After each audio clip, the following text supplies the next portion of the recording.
as usual, on every Thursday, together with my dear Viki Hobinkova, we are Hello. talking about transitioning humanitarians. Viki, would you like to say hello and more?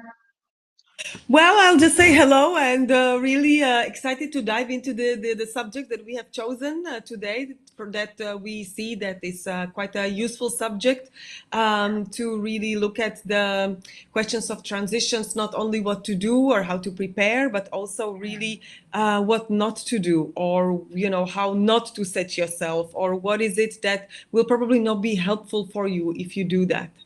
Yeah, exactly. So that's why what we thought that would be helpful for you to share our experiences of what are the things maybe it's important that you watch out for and don't do as much as you can, even though, I don't know, your parents used to say, Vicky, but my parents always said, well, we made all these mistakes, you shouldn't make them, right? But then, of Yeah. course, I make the same mistakes. But anyway, still, I would love to share from my own experiences of several things that I think Mhm. now would be great not to do for anyone who can manages that. So I will start with the first one, and then we will just continue the conversation. So the first one that I was thinking for anyone who's transitioning, think of your mindset as someone who can achieve things, get the results you want, and not think of it as, oh, things don't depend on me. Because oftentimes I fear that when we are transitioning from our cozy place to the wide world, we have this idea that things don't depend on us. Like everything is going to be very unclear, everything is going to be unpredictable. Even if I go to an interview, it's not going to depend on me. What's the point, right? So we get ourselves into this very defeatist, powerless place, and then we keep acting from it and then feeling like we're losing anyway, and therefore we just exhaust ourselves. And instead of doing that, if you can, please get your mindset to a place of, what if things did depend on you? What if you could create the things that you're really wanting because you have already done a lot of things in the past and you can use that skill, right? So don't like start discrediting immediately or saying that all the people who might hire you, they don't really want to know what you did before, or they don't really value what you have before, or whatever else you're telling yourself a story. Don't do that, because if you keep doing that, then what will happen is that you will then bringing yourself back to your cozy place, like subconsciously, because your brain is not really wanting to go to a new place. Instead, it's, yeah, like pulling you to the place that you know, so that you can feel calm again and then say, oh, I knew that wouldn't work, so I may as well stay here, Yeah. right? So I hope it makes sense. So that's why whenever your brain wants to say, well, it doesn't depend on me, ask yourself, what if it depended on you 50%? What if it depended on you 90%? How would you show up in that case? What would you be doing differently than you're doing now? Even if your brain does not want you to believe in this, it's rather important that you believe in this than the opposite, the alternative, which makes you then stay in drama and self pity and defeating feeling. So, this is my first suggestion. Yeah. What about you, Thank you for Vicky? yeah, thank you for mentioning it. It's super, super important, and I love the way you described it, because I see it also very often with people. Somehow, you have this amount of power, and often I would see that, like, without realizing, people sort of give practically all their power away from themselves. So instead of reclaiming the power back and say, yes, this is within my control. And I love how you mentioned, like, there is 30, 40%, 50. Yes, we hardly control 100%, but there is a lot that is within our power that we can control, and we can really, that it depends on us. So really try to reclaim it back, reclaim the power back and say, yes, this depends on me, maybe not 100%, but there is a lot that I can do to really gain this and get this situation on my for on my benefit. So that's really super useful. And as you're mentioning it, right, the mindset, I think it's one of the most important tools, or most important components, I would say, of transition. You know, where is your mindset? So it's and here I would like to say also, yeah, as you mentioned, gain your power back, or but also I would like to say really manage your self-talk. So what not to do is allow the sort of a negative self-talk, and we know that from neurological and other research that, you know, our mind is there really to warn us, right? It's sort of to protect us. So it doesn't want us to go out of our comfort zone. It wants us to stay in the comfort zone, but that's how, unfortunately, we're not going to reach progress. We might be super safe, but we probably will be miserable. So in this sense, it's really important to sort of challenge ourselves in this, and realize how much self-talk, negative self-talk we have. And I see that there's a great difference. Some people don't have it, a lot of it. Some people have this mind chatter that is incessant, like they Yes. could tell you every hour, every 10 minutes they have some sort of a negative. And that's really importance of some sort of a mental fitness, or something, or mindfulness, some technique, to have some tool to at their disposal, to make sure that, you know, you control the negative chatter, mind Yes. chatter. Because if you don't get grip of it, it will drag you in ways that will not be helpful for your transition or life overall. Yeah, Yeah. absolutely.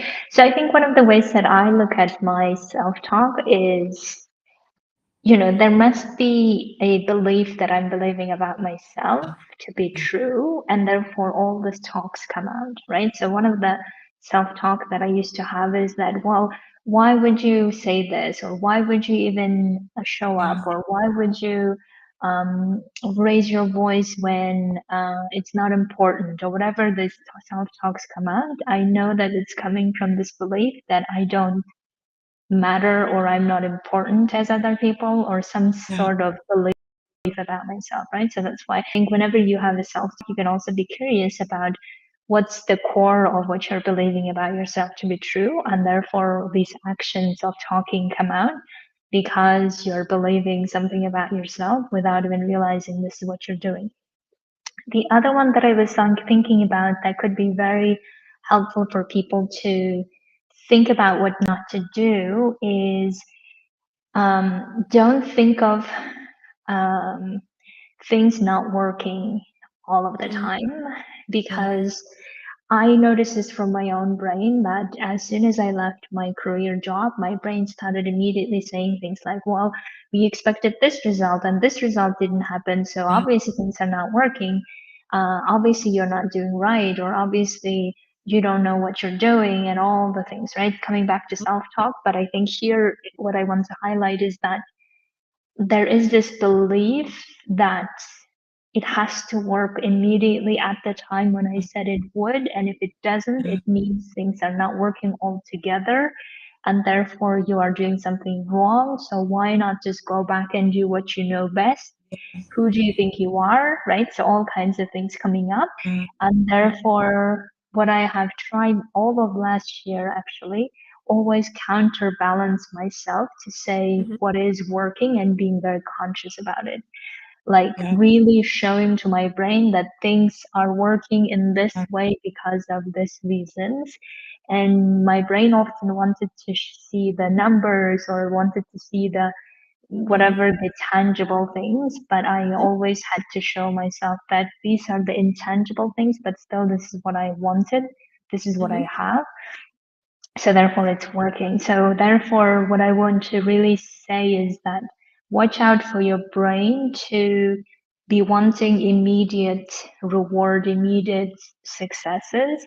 And of course, from my, privileged humanitarian position, I would, also I used to be in the managerial role, so I would always want to have results very fast, and I would get them and I would be very satisfied. But that's not the case if you're not in that setting anymore. It may not be all the time. So therefore, ask yourself what would be your measurement of when it's working.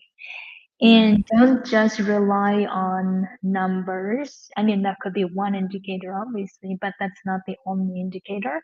Because one of the ways that I've come to realize that my biggest achievements are actually intangibles rather than the tangibles. Yeah. Of course, Yeah. money is important, or, number of clients or number of people you're helping is absolutely important, but you can achieve that only if you have a certain level of mindset to do that, Yeah. and therefore recognizing that. So you think for yourself, what is your measurement to see this is working and this is the reason why it's working? So get very curious with yourself rather than reacting on impulse of, oh, it's not working, let's just close everything and then Yeah. go and do other thing, because obviously we're not meant to be doing this, or Yeah. who are we kidding, or whatever self-talk we then bury it, and Mm-hmm. then we just go and doing things that we know, even though that's not Mm. what we really want to do. So yeah. Yeah. Yeah, thank you for mentioning it, Asel. It resonates so much. And one of the first things that I'm thinking about when I heard you speak was, like strategies. When you work in humanitarian setting, for everything there is a strategy or there is a plan, right? And so there are strategies. People write strategies, and if it doesn't work, we don't dismantle the strategy. We don't throw away the project. We adjust the strategy, right? If this strategy doesn't work, we don't say, oh my god, like, oh no, it doesn't work, we're not going to help these people, forget it. Yeah, yeah. We Or would go to never the do the donor same, and say, right? "Oh, we couldn't spend your money, Yeah. so here is back." Yeah, we would never do it because we work, because it's so important, the humanitarian work, because we are serving others. So you will never say, you say, okay, this strategy didn't work, let's try something else. Let's try the plan B. Let's try to, I don't know, different interlocutor or something. But we don't do it for ourselves. And here, exactly as you say, very often I see people giving up after first time. It's almost, as you're mentioning, trying to go back to the comfort place, which of course it's called comfort zone for a reason. Um, but it's trying to go back, but sort of telling yourself, yes, but I've tried once, it Yeah, didn't work. Yes, but exactly. it often doesn't work if you try only once. How many things, if you want to master, if you want to become better, if you're learning a language, you have to try several times.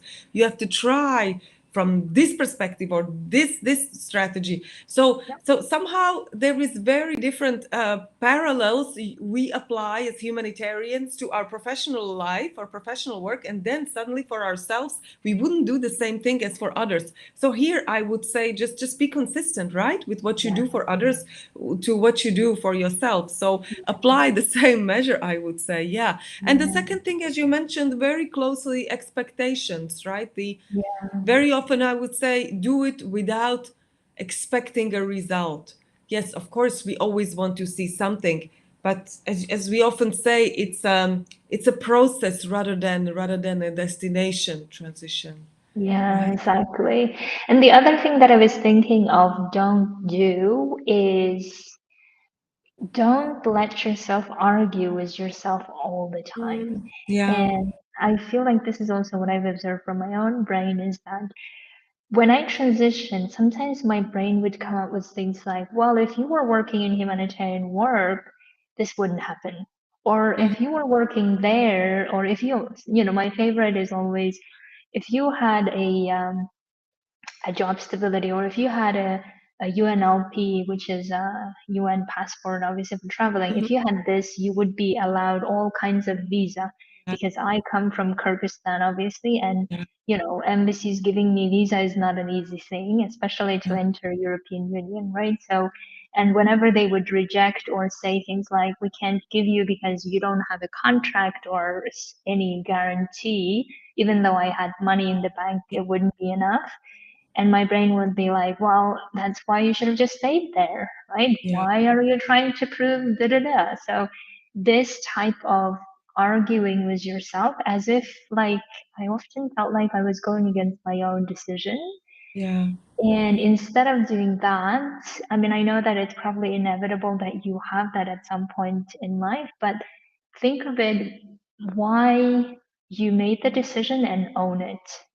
Yeah. And I think that owning is so important because then we don't end up feeling like I should have done this, I shouldn't have done that, and all those kind of things.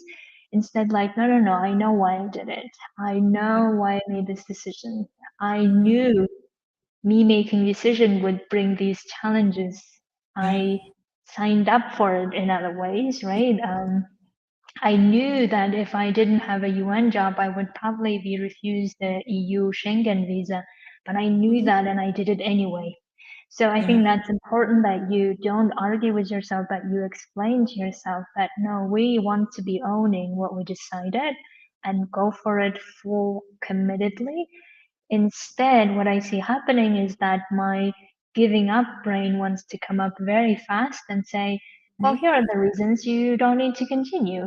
Or it will come up with drama, it will come up with self pity and say, no, this, you just are mad for doing this or whatever else. So don't allow yourself to give up, but rather own it and remind it and commit to doing what you do, even if these circumstances or these challenges come up, and they come up anyway, and they come up even in the previous job. It's just that we are so used to solving those challenges in the previous job that we hadn't noticed that there are other challenges that we're not familiar with, right? So Yeah. that's why I just wanted to mention this. Yeah, yeah. Thank you for saying it. You know, the word self-pity, I think, will resonate with quite a few people because this is something that is, you know, it's a state of mind that pops up for a lot of people. You Yeah. know, I think it's something from childhood that happened, and it's one of these mindsets that is not helpful, that is not helpful to be in at all for anything really. I mean, so in a way what is important here to sort of identify, ah, wait, now I'm in a self-pity, so okay, what is it trying to tell me, and like get yourself out of that, because it's a state of mind that is really not helping you to go anywhere, not helping you to advance, not helping you to tackle the issue that you have right ahead of you. Yeah. And you know, for me, I was also thinking what not to do, and two more things popped up for me is underestimate, and that's more practical, Yeah. but underestimate time and underestimate finances. Yeah. What do you think about that? No, absolutely. I can even get very specific about it because, I was talking to you about the other day as well. That so my plan was that I saved up $65,000 at the time. And my idea was, okay, that will be enough for 1 year. Within the 1 year, I will make all the money I need so that I don't need any more savings. So I Hmm. end up spending most of it, obviously, because I traveled a lot and had a lot of expensive, nice things. Anyway, back looking back, of course, now I'm making money, but back in the day, where by the end of last year, when my savings were totally going down, Hmm. my brain was making this alarm of, oh my God, how's that possible, right? Like, if I talk to my friends, they would always say, oh my God, you had a lot of money. What did you do with it? And my brain is like, oh no, what did I do with it? Right? So obviously, I mean, I'm not good with money, which is one of the mindset that I need to work on. But I think what happened really was that I was so sure that what my plan was that it will work 100%. And it did work eventually. It's just that in the meantime, it allowed me to freak out a lot and think about how am I going to provide for my family because I have a lot of family to feed back home. So how am I going to do that? So a lot of that drama came up because of the money, Mhm. and that's why I really think that looking in hindsight, I would have liked to not spend as much as I did and be Mhm. careful about it, right? Until I have a consistent income. I think that's my lessons learned. Mhm. And B, um, plan more. Like Yeah. whatever you think you will spend, plan, I don't know, mine was like 20% more. but Yeah. your number might be different. But anyway, plan more. I feel like it's like with refurbishing an apartment. I hear this a lot from people who Yeah. refurbish apartments. I've never owned one, but my friends always say, "You didn't believe I spent another half of that or Always. Yeah. Yeah. another double of that." Yeah. And I think it's the same with, if you're starting a business or if you're transitioning to something else, think about that. Yeah. Yeah, yeah. Thank you. That's a great example and great comparison or metaphor with refurbishing apartments because it's you will see it everywhere. It always is more than you calculate for great majority of the people, even those that always calculate margins. Like I'm someone who always calculate margins. I'm always very good like previewing and yes, it's you need to be careful because it will always somehow, so whatever you calculate, even with the margin, calculate double Yeah. so that you will be able to be really comfortable. And in particular, if you're opening a business, if you're starting a consultancy where you don't know if you're going to have like a regular income at the beginning, at least, even like great business books. Obviously, this is not a business advice or anything, but they always say that calculate for double, because at least for double, because it always doubles up, and there's a small expenses that creep up very quickly. And the same goes for time. I think we talked about it a little bit before, but really don't underestimate time, because very often after assignments, and especially difficult assignments, you need a lot of time. You need loads of time to recuperate, to reconnect family. If you go back home, to arrange so many things that have been left, maybe neglected or undealt with. Loads of bureaucracy and loads of other things that people usually underestimate. They think it's going to take a day, it's going to take a week, but it ends up taking months very often. A lot of these things. So this is I would say keep a good margin for the time as well, to Yeah. make sure that you are in a good mindset, you're physically well, that you are not starting to work and you're still tired and exhausted, or haven't processed something from your previous assignment or previous whole career of how many years. Yeah. So I would say those are really important things to keep in mind.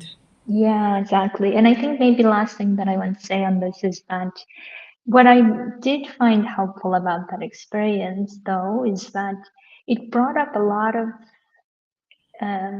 beliefs about how I handle money, how Mm-hmm. I look at money, what Mm-hmm. I think about money, how I spend it, how I have it, right? So a lot of those thoughts came out while I was in this trauma mode.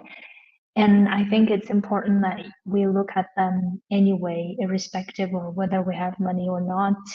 It could be the same with time, right? Yeah. Whatever the topic is, I think whenever we have lack of it, a lot of the things come up.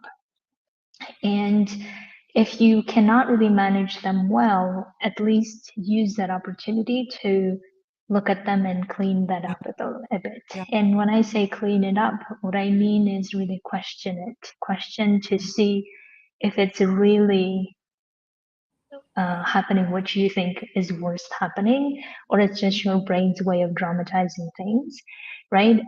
The other thing that I was thinking of is like when I had this drama phase, I realized one thing is that I have lived in my life previously before humanitarian work on so less money Mm-hmm. in so many different, because I come from a village, and I even remember $20 being so much money, right? So, and I'm just amazed how my mindset has shifted Yeah. to a Yeah. different level of expenses, different levels of security and Mm-hmm. stability. But what I want to say with this really is that all of that stability and security comes from within, Yeah.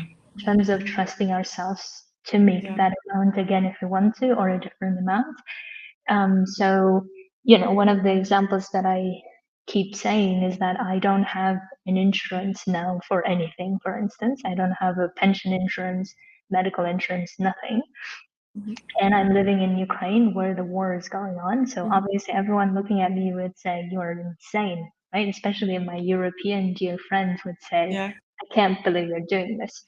But I am doing it simply because, of course, I could afford all of those things. But the reason why I'm not doing it is because I want to see how I can create that within me rather than relying on those papers. Of course, they are Yeah. wonderful, convenient ways of living. I don't deny it. And if I had a minor indication of a medical issue, I think I would go and do that tomorrow. But the point I want to make is that simply whatever the account, that number you're having now that's making you freak out, notice that it's coming from your thoughts about the Yeah. number.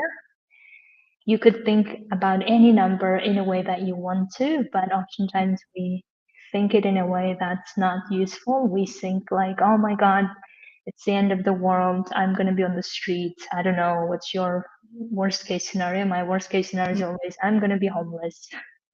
uh, Okay. or Yeah. whatever the exaggerated version of Hmm. it. Maybe for some people it's a risk, but Yeah. just notice that a lot of that you can manage with your own mind so that you don't fully also dependent on only this amount of money and then I will be Mhm. fine. That's not true Yeah. either. Yeah. So yeah, Yeah. this is what I wanted to say. Yeah. Thank you for sharing this really this you know your own example, which I think will resonate with a lot of people. Yeah. Yeah, exactly. Absolutely. So I think we've, just shared with you all the things that, what not to do or try not to do, Yeah. from what worked with us and what we've Hmm. learned from our experiences. But we would also encourage you to share with us for you what you think is something that people should avoid, right? Because we can always share with each other what didn't work, what did work, so that we can all learn from each other. So, having said that, we are going to wrap it up. Vicky, any last words you want to share? Nothing particular. No, I would just say, yeah.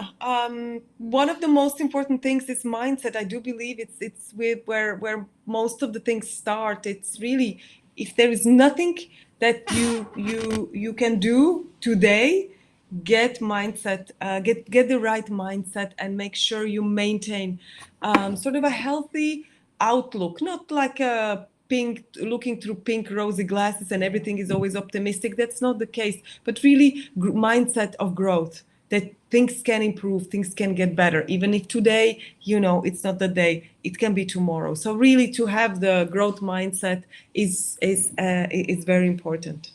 Yes, amazing. And of course, if you want coaching on this or if you want to coach yourself, please do that because that will always help you to get to the mindset where you are not panicking or you're not making decisions out of rush or out of hastiness, right? Or out of the stress, but rather thinking things through before making a decision that serves you in the long run.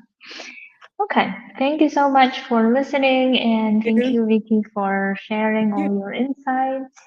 And we will be seeing each other next Thursday. And in the Thursday. meantime, have an amazing week. Thank you. See you Bye. all.